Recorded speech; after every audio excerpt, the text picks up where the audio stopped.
అందరికీ నమస్కారం మిత్రులారా, బాగున్నారా అందరూ? నేను ఒక విషయం అడుగుతాను. ఇప్పుడు మీరు మీ కారులో మీరు వెళ్తున్నారనుకోండి. కారులో వెళ్తున్నప్పుడు కొంత దూరం వెళ్ళిన తర్వాత సడన్గా మీకు ఉన్నటువంటి ఇంజిన్లో మంటలు లాంటివి ఏదైనా వచ్చాయనుకోండి, మంట రావడం కానీ పొగ రావడం కానీ ఏదో జరిగిందనుకోండి, మంటలే వచ్చాయనుకున్నాం, ఏం చేస్తారు? గబగబా ఆపేసి దిగేసి తర్వాత నీళ్ళు ఏదైనా తీసుకొని దాని మీద పోసేస్తారు, అవునా? లేకపోతే మీ ఇంట్లోనే సంథింగ్ ఏదైనా చేసేటప్పుడు, ఇప్పుడు వంటింట్లో ఏదైనా పొరపాటున మంటలు లేగాయి అనుకోండి, వంట వండేటప్పుడు కానీ ఏదైనా సరే మంటలు లేగితే ఏం చేస్తారు? నీళ్ళు పోసేస్తాం. నీళ్ళు పోస్తే అది ఆరిపోతుంది. ఓకే, ఇప్పుడు అయిపోయిన తర్వాత దాని తర్వాత మళ్ళీ ఎప్పుడైనా మంటలు వస్తాయేమో అని చెప్పి మీ కారులో వాటర్ ట్యాంకర్ పెట్టుకొని తిరుగుతారా? అలాగే కిచెన్లో మళ్ళీ మంటలు రేగుతాయేమో అని చెప్పి కిచెన్లో ఒక వాటర్ ట్యాంక్ కట్టిస్తారా? లేకపోతే పైనుంచి ఓవర్ హెడ్ ట్యాంక్ నుంచి ఒక పైప్ కనెక్షన్ తీసుకొని దానికి పెట్టుకొని కూర్చుంటారా? ఏం చేస్తారు మీరు? సిల్లీ ఉంది కదా క్వశ్చన్ ఇది. అసలు కారులో మంటలు ఎందుకు వచ్చాయో తెలుసుకుంటాం కదా మనం. ఆ రీజన్ ఎందుకు వచ్చాయో చూసుకొని దాంట్లో ఎక్కడ ప్రాబ్లం ఉందో చేసి దాన్ని కరెక్ట్ చేసుకుంటాం. మళ్ళీ మంటలు ఎందుకు వస్తాయి? అంతే కదా, నేనైనా అదే చెప్తాను. అదెందుకు చేస్తాను? దాంతోపాటు వాటర్ ట్యాంకర్ పెట్టుకొని తిరుగుతానా? తిరగను కదా. అలాగే ఇంట్లో ఏదో ఎప్పుడో పొరపాటున చేసేటప్పుడు దాంట్లో ఏదో మంట రేగింది, నూనె పడిందో లేకపోతే అక్కడ ఉన్నటువంటి గ్యాస్ కొంచెం లీక్ కావడమో ఏదో సంథింగ్ ఏదో అయ్యి ఉంటుంది, దానివల్ల ఎక్కువ మంట వచ్చింది, దానికి నీళ్ళు పోసాము, కడిగేసాము, అయిపోయింది. దానికి ఆ ఉన్నటువంటిది ఏదో ఎక్కడైనా గ్యాస్ లీక్ కావడం కానీ అదైనా చేసుకుంటాము, లేకపోతే వంట చేసేటప్పుడు ఎక్కడైనా ఏదైనా ప్రాబ్లం ఏది ఉందో దాన్ని చూసుకొని దాన్ని క్లియర్ చేసుకుంటాం, అంతే. దానికి వాటర్ ట్యాంక్ పెట్టుకుంటామా? పెట్టుకోం కదా. మరి ఇదే విషయం మీకు వచ్చేటువంటి బీపీ కానీ కొలెస్ట్రాల్ కానీ షుగర్కి కానీ ఎందుకు వాడుతున్నారు మీరు? బీపీ ఎప్పుడో ఎక్కడో ఒకసారి మీకు చెక్ చేస్తే మీకు బీపీ వచ్చిందని చెప్పి ట్యాబ్లెట్ స్టార్ట్ చేస్తున్నారు, అవునా? బీపీ అప్పుడు పెరిగింది కదా మీకు. పెరిగినటువంటి బీపీ అంటే బీపీ పెరిగిందంటే మంట వచ్చింది. ఆ మంట తగ్గడానికి నీళ్ళు ఎలా పోసామో అలాగే బీపీ తగ్గడానికి ట్యాబ్లెట్ వాడాలా, అయిపోయింది. అదే చేయాలి. కానీ ఇంకా మా మంట వస్తుందేమో అని చెప్పి నీళ్ళు కొడతా కూర్చుంటారా? చెప్పండి. వంటింట్లో మంట వచ్చింది నీళ్లు కొడుతూ కూర్చుంటారా? నీళ్లు కొడుతూ కూర్చుంటే ఖరాబ్ అయ్యేది ఏంది? మందే కదా. మన వెహికల్ ఖరాబ్ అవుద్ది, మన వంటిల్లు ఖరాబ్ అవుద్ది. మరి ఇక్కడ బాడీని మీరు ఎందుకండి అలా చేస్తున్నారు? బీపీ ఎప్పుడో మీకు పెరిగిందని చెప్పి టెస్టులు చేస్తారు. మళ్ళీ యూజువల్గా జరిగేది అదే నేను చెప్తున్నాను. బీపీ పెరిగినందుకు అన్ని టెస్టులు చేస్తారా? హార్ట్ ప్రాబ్లం ఉందా లేదా చూసుకుంటారు, ఎక్కడైనా బ్లాకేజ్లు ఉన్నాయా లేదా చూసుకుంటారు, కొలెస్ట్రాల్ చూస్తారు, ప్లస్ ఇవన్నీ చూస్తారు. Safe side BP tablet continue చేయండి. ఒక ఏజ్ రాగానే 40-45 ఇయర్స్ రాగానే 50 ఇయర్స్ రాగానే సేఫ్ సైడ్ టచ్ చేయండి. అంటే వెహికల్ పోతూ ఉంటే సేఫ్ సైడ్ నీళ్లు పోసుకోవడం. ఎందుకంటే మంటలు రాకుండా ఉండాలి నీళ్లు పోసుకోవడం. వంట వండేటప్పుడు కూడా మంట పెరగకుండా ఉండాలి నీళ్లు పోసుకోవడం. Safe side. ఎప్పుడో బీపీ పెరిగితే అప్పుడే వాడుకోవాలి. దాన్ని ఎందుకు కంటిన్యూ చేస్తారు? కంటిన్యూ ఇంకంతే. ఎంతకాలం వాడాలంటే లైఫ్ లాంగ్ వాడు. నీ బ్లడ్ థిక్గా ఉంది, పల్స్గా కావడానికి బ్లడ్ థిన్నర్ వాడాలి. పల్స్గా ఉండాలి బ్లడ్ అంతా ఎప్పుడు వాడు. Safe side. షుగర్ మళ్ళీ ఏమైనా పెరుగుద్దేమో, బోర్డర్ లైన్ రాగానే పెరగకుండా ఉండడానికి ట్యాబ్లెట్ స్టార్ట్ చేయి. Safe side. నీ కొలెస్ట్రాల్ ఎక్కువైపోయి అది ఎంత బ్లాకేజ్ చేస్తుందో తెలియదు, ఎక్కడ బ్లాక్ చేస్తుందో తెలియదు, అసలు ఆ పర్సన్కి బ్లాక్ అవుతుందో లేదో కూడా తెలియదు. వాడు కొలెస్ట్రాల్ తగ్గించడానికి వాడు సేఫ్ సైడ్. ఏం సేఫ్ అండి? అయిన దానికి కాని దానికి ట్యాబ్లెట్స్. మనం అసలే కెమికల్ లైఫే బతుకుతున్నాం. ఇంట్లో తినేటివి, పీల్చేటివి, తాగేటివి అన్నీ కెమికల్సే. దానికి తోడు ఈ పాయిజనస్ సబ్స్టెన్సెస్ వేయడం. ప్రతి మెడిసిన్కి ఒక సైడ్ ఎఫెక్ట్. చిన్నదో పెద్దదో ఏదో ఒకటి సైడ్ ఎఫెక్ట్ ఉంటుంది. తెలిసి మనం ట్యాబ్లెట్లు వాడతాం, వస్తుందేమో అని భయంతో. ఇప్పుడు ఈరోజు ఫీవర్ వచ్చింది అనుకోండి, 3 రోజులు క్రోసిన్ ట్యాబ్లెట్లు వేస్తారు కదా, ఒక 3 వేస్తారో 10 వేస్తారో, మొత్తానికి తగ్గిపోద్ది. మరి దాని తర్వాత ఎందుకు కంటిన్యూ చేయరండి? క్రోసిన్ ట్యాబ్లెట్ రోజు వేసుకోవచ్చు కదా, ఉదయం ఒకటి, మధ్యాహ్నం ఒకటి, సాయంత్రం ఒకటి, భోజనం చేయడమే సేఫ్ సైడ్ కదా, మనకు ఫీవర్ రాకుండా ఉండడానికి. హెడేక్ వస్తే శారిడాన్ ట్యాబ్లెట్లు ఏదో వేసుకుంటారు, వేసుకున్నప్పుడు సేఫ్ సైడ్ వేసుకోండి, రోజు వేసుకోండి. సేఫ్ సైడ్ ఇన్ని ట్యాబ్లెట్లు మనం భోజనం చేసేస్తే సరిపోద్దేమో. లంచ్కి ఒక మూట, లేకపోతే నైట్ డిన్నర్కి ఒక మూట, ఇలా మనం ట్యాబ్లెట్లు మంచిగా దాంట్లో వీలైతే మనకు నచ్చిన నెయ్యి వేసుకొని పెరుగు వేసుకొని కూడా తింటే బాగుంటుందేమో. చూడండి, ఆలోచించండి ఒకసారి. ఒక్కొక్క ట్యాబ్లెట్ ఒక్కొక్క ఆర్గాన్ని డ్యామేజ్ చేస్తూనే ఉంది. మనకి ఏదైనా ప్రాబ్లం వస్తే ఒక్కసారి పోతామండి, ప్రాబ్లం లేదు. ఇలా ఇన్ని రకాల మెడికేషన్ తీసుకొని మన బాడీని కెమికల్తో ఫిల్ చేస్తూ దాంతో వచ్చేటువంటి సైడ్ ఒకటి పోతే ఒకటి నర్వస్ సిస్టమ్ వీక్ అవుతుంది, కిడ్నీస్ డ్యామేజ్ అవుతున్నాయి, అల్సర్స్ ఫామ్ అవుతున్నాయి, మీ బాడీలో ఉండేటువంటి లివర్లో ఫ్యాటీ లివర్ ఫామ్ అవుతుంది, హార్ట్లో బ్లాకేజెస్ వస్తున్నాయి, పాల్పిటేషన్స్ వస్తున్నాయి, స్కిన్ డిసీజెస్ వస్తున్నాయి, అలాగే మెంటల్ ప్రాబ్లమ్స్ స్టార్ట్ అయిపోతున్నాయి, మైగ్రేన్ హెడేక్స్ వస్తున్నాయి, నిద్ర పట్టట్లేదు, అసిడిటీ ప్రాబ్లమ్స్ వస్తున్నాయి, మోషన్స్ కావట్లేదు, కాన్స్టిపేషన్ వచ్చి పైల్స్ వస్తున్నాయి. ఇన్ని రకాలైనటువంటి ప్రాబ్లమ్స్తో మనం సఫర్ అవుతూ ఏమి హెల్త్ మెయింటైన్ చేసుకుంటున్నాం నాకు అర్థం కావట్లేదు. బేసిక్ కాజ్ని ట్రీట్ చేయట్లేదు. మనమంతా చేసేది మనం క్యూర్ చేసుకుంటున్నాం అనేది కేవలం పైన పూతలు మాత్రమే పూసుకుంటున్నాం. ఇందాక చెప్పాను కారు ఉదాహరణ ఎలా చెప్పాం, ఎక్కడ ప్రాబ్లం ఉందో దాన్ని క్లియర్ చేసుకుంటే మళ్ళీ రాకుండా ఉంటుంది. దానికి మనం సర్వీసింగ్లో అన్నీ చేసుకొని జాగ్రత్తలు చేస్తాం, కానీ దీన్నే వదిలేస్తాం. దీనికంతా పైన పూతలే కావాలి మనకంతా. వాపు వచ్చిందా దానికి ఒక పూత, దానికి ఒక ట్యాబ్లెట్, వాపు రాలేదా దానికి కూడా ఉంది. అది ఎందుకు వచ్చిందో చూసుకునేది లేదు. వాపు పోయిందా లేదా, హెడేక్ వచ్చిందా దానికి ఒక ట్యాబ్లెట్ వేసి హెడేక్ ఎందుకు వస్తుంది, స్ట్రెస్ పడడం వల్ల వస్తుందా, బీపీ పెరగడం వల్ల వస్తుందా, నిద్ర లేకపోవడం వల్ల వస్తుందా, టెన్షన్ వల్ల వస్తుందా, మీ బాడీలో విటమిన్ డెఫిషియన్సీ వల్ల వస్తుందా, అది చూసుకోవాలి కదా. అది లేకుండా ఓకే హెడేక్ తగ్గిపోయింది పోతారు మొత్తానికి. మనం ఉండేది తర్వాత దాని గురించి బాధపడేదే లేదు.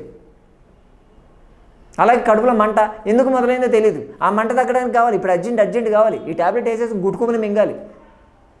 గుట్టుకొని మనమే గుట్టుకుమని పోతాం, సరిపోతుంది, ప్రాబ్లం పోదు, మనమే పోతాం. ఇక్కడ చెప్పేదండి, మనము బేసిక్గా ఏం ప్రాబ్లం ఉంది, బేసిక్ రూట్ కాజ్కి వెళ్ళాలి. ఈ రోజుల్లో వచ్చేటువంటి 80-85% ప్రాబ్లమ్స్ అన్నీ కూడా లైఫ్ స్టైల్ డిజార్డర్స్. మీరు ఎక్కడైనా సరే బ్లడ్ థిన్నర్స్ వాడుతున్నా, యాంటీ కొలెస్ట్రాల్ డ్రగ్స్ వాడుతున్నా, నిద్రకి ట్యాబ్లెట్స్ వాడుతున్నా, బీపీ వస్తుందేమో అని చెప్పి దానికి ట్యాబ్లెట్స్ వాడుతున్నా, మానేయండి, ఇమ్మీడియట్గా మానేయండి. భయం వేస్తుందా? వాటి వల్ల వచ్చేటువంటి కాంప్లికేషన్ తలుచుకుంటే ఇంకా భయం వేస్తుంది. అవసరం లేదు. మీ లైఫ్ స్టైల్ కరెక్ట్ చేసుకోండి ఫస్ట్. మీకు బీపీ పెరుగుతుంది అంటే స్ట్రెస్ ఎక్కువ ఉంది అని అర్థం. మీరు తీసుకునేటువంటి ఆహార పదార్థాల్లో మార్పులు చేసుకోండి. నేను ఇలా ఉంటాను, నేను చేసేది చేస్తాను, నేను తినేది తింటాను, నేను తిరిగేది నేను తిరుగుతాను, నాకు ఏమీ రావద్దనే మెంటాలిటీని ఫస్ట్ వదిలేయండి. ఫస్ట్ మీరు మీ లైఫ్ స్టైల్ని కరెక్ట్ చేసుకుంటే వీటిని వాడాల్సిన అవసరం లేదు. బీపీ వస్తుందని భయం ఉంటే రెగ్యులర్గా యోగా చేసుకోండి. మీరు తీసుకునేటువంటి ఆహార పదార్థాల్లో కార్బోహైడ్రేట్ తగ్గించేసుకోండి, షుగర్స్ లేకుండా చూసుకోండి, ప్రాపర్ రెస్ట్ తీసుకోండి, ప్రాపర్ వాటర్ తాగండి, ఎండకి ఎక్స్పోజ్ కాండి, కొంచెం రిలాక్స్ అవుతూ ఉండండి. చాలు, మీ బీపీ ట్యాబ్లెట్ వాడాల్సిన అవసరం లేదు కదా. ట్యాబ్లెట్ వేసుకోవాలి, వీటన్నింటిని జడగొట్టాలి. మీకు షుగర్ వచ్చిందా, షుగర్ ఒకసారి కనిపించిందా, కార్బోహైడ్రేట్ తగ్గించుకోండి, షుగర్స్ తగ్గించుకోండి, ప్రాపర్ వాటర్ తీసుకోండి, ఎక్సర్సైజ్ చేయండి, వెయిట్ పెరగకండి, తీసుకున్నటువంటి షుగర్ని ఖర్చు పెట్టడానికి వర్కౌట్ చేయండి, విటమిన్ సి ఉండేటట్టు చూసుకోండి, ఇన్సులిన్ రెసిస్టెన్స్ లేకుండా మీ లైఫ్ స్టైల్ని అరేంజ్ చేసుకోండి. మళ్ళీ సేమ్ ఆ స్ట్రెస్ తగ్గించుకోండి.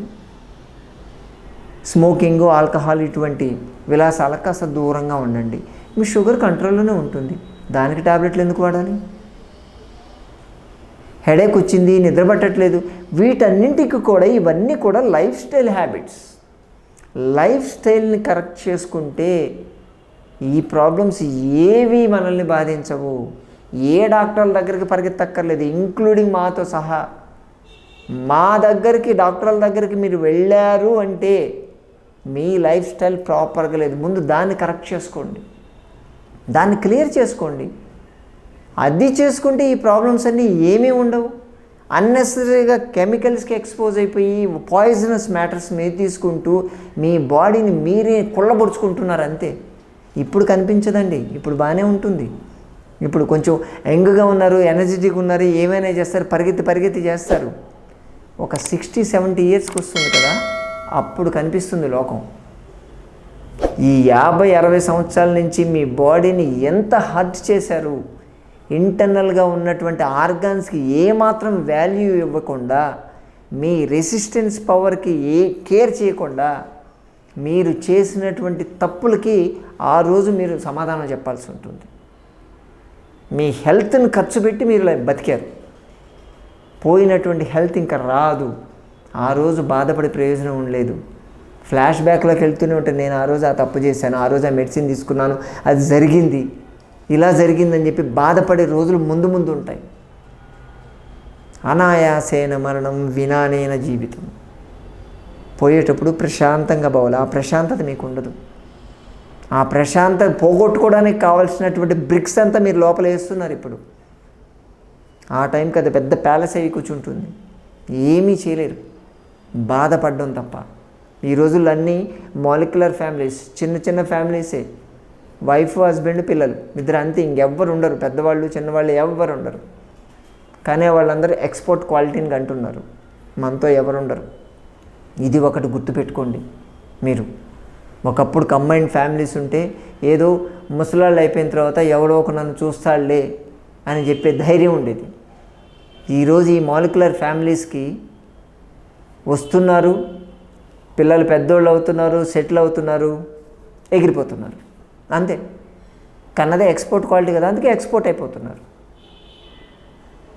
ఇద్దరే మిగులుతున్నారు, వైఫ్ అండ్ హస్బెండే మిగులుతున్నారు. శని ఆదివారాల్లో ఆల్మోస్ట్ 200-300 మందిని మేము కన్సల్ట్ అవుతాం. వాళ్ళలో 60-70% పీపుల్ మేము ఏం చెప్పినా వాళ్ళు, సార్ ఇవన్నీ నేను ఎక్కడ చేసుకుంటాను సార్, నా వల్ల కాదు కదా, ఇంట్లో నాకు చేసేవాళ్ళు కూడా లేరు అని మాట్లాడతారు. ఏంటంటే వైఫ్ అండ్ హస్బెండ్, మా ఆవిడ కదలలేదు, నేను కదలలేను, మరి ఈ జబ్బులన్నీ నాకు ఉన్నాయి, వచ్చాయి, పిల్లలు వచ్చారు, వాళ్ళు సెటిల్ అయిపోయారు, వాళ్ళు ఎక్కడో దూరంగా ఉన్నారు, సిటీలో ఉన్నా రాలేరు. ఎవరి లైఫ్ వాళ్ళదే. మీరు ఆరోగ్యంగా ఉండాలి, ఒక స్టేజ్కి వచ్చిన తర్వాత మీరు హ్యాపీగా ఉండాలి అంటే ఆరోగ్యమే ఉండాలి. ఖచ్చితంగా ఆరోగ్యాన్ని ఖర్చు పెట్టి మీ జీవితాన్ని గడపొద్దు. ఉన్నది ఒకటే లైఫ్. యంగ్గా ఉన్నప్పుడు ఒకటే లైఫ్, ఈ లైఫ్లో ఇప్పుడు ఎంజాయ్ చేయకపోతే ఇంకెప్పుడు ఎంజాయ్ చేస్తూ ఉంటాయి. నిజమైన ఎంజాయ్మెంట్ ఏదో చెప్పనా? 60 ఏళ్ల తర్వాత మీరు ఆరోగ్యంగా ఉంటే అది నిజమైన ఎంజాయ్మెంట్. ఒకరి మీద ఆధారపడకుండా ఉండాలి అంటే మీకు ఈరోజు వచ్చేటువంటి మీ బాడీ ఇచ్చేటువంటి సిగ్నల్స్, బీపీ వచ్చినా, షుగర్ వచ్చినా, హెడేక్ వచ్చినా, ఏది వచ్చినా మీ బాడీ మీకు సిగ్నల్ ఇస్తుంది. ఆ సిగ్నల్ తీసుకొని దాని ప్రకారం కరెక్ట్ చేసుకొని దానికి సహకరించండి. కాదు కూడదని చెప్పి దానికి అగనిస్ట్గా వెళ్ళి అది ఇచ్చే ప్రతి సిగ్నల్ని మీరు సబ్సైడ్ చేస్తూ వెళ్ళారా, మీకు నరకం చూపిస్తుంది. నిజం చెప్తున్నాను. ఫోర్సింగ్ చూడండి. ఇప్పుడు బండి ఈ నిమిషానికి, ఈ రోజుకి బండి నడిచిపోయిందని మాత్రం ఎప్పుడు ఆలోచించవద్దు. 20-30 ఏళ్ళ తర్వాత మీ పరిస్థితి ఏందన్నది ఆలోచించండి. అప్పుడు మీరు వాడడం తగ్గిస్తారు. భయపడొద్దు, ఫస్ట్ ఆఫ్ ఆల్ భయపడొద్దు. మీకోసం మీరు రోజులో 1-2 గంటలు టైం కేటాయించుకొని చేసుకోగలిగితే వీటన్నిటి నుంచి మీరు దూరంగా ఉండొచ్చు. హెల్దీ లైఫ్ స్టైల్ మెయింటైన్ చేయండి. బేసిక్ రూల్స్కి స్టిక్ ఆన్ కండి అంతే. ప్రతిదానికి ట్యాబ్లెట్లు వాడొద్దు, కెమికల్స్ నుంచి దూరంగా ఉండండి. ముందు మీరు ట్రై చేయండి. అందుకే మనం ఎన్ని హోమ్ రెమెడీస్ మనం చెప్తూ వస్తుంది సంజీవని ప్రకృతి ఆశ్రమం. రూట్ కాజ్ని ట్రీట్ చేయండి, మీ ప్రాబ్లం సాల్వ్ కాదు. కాబట్టి మెడిసిన్స్ వాడొద్దు. మీరు హెల్తీగా ఉండాలంటే మెడిసిన్స్ వాడొద్దు అంతే. అది బీపీ కావచ్చు, షుగర్ కావచ్చు, ఏదైనా సరే. మేబీ మేము కొంచెం హార్ష్గా చెప్పు ఉండొచ్చు, మాతో ఏకీభవించే వాళ్ళు ఉండొచ్చు, ఉండకపోవచ్చు. కానీ మేము చెప్పేది ఫ్యాక్ట్, యథార్థం మేము చెప్తున్నాం. మీరు ట్యాబ్లెట్స్ నుంచి ఎంత దూరంగా ఉంటే అంత హెల్తీగా ఉంటారు.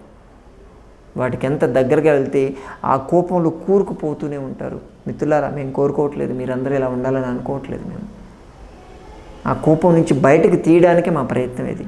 మీరు సహకరిస్తారని ఆశిస్తున్నాను.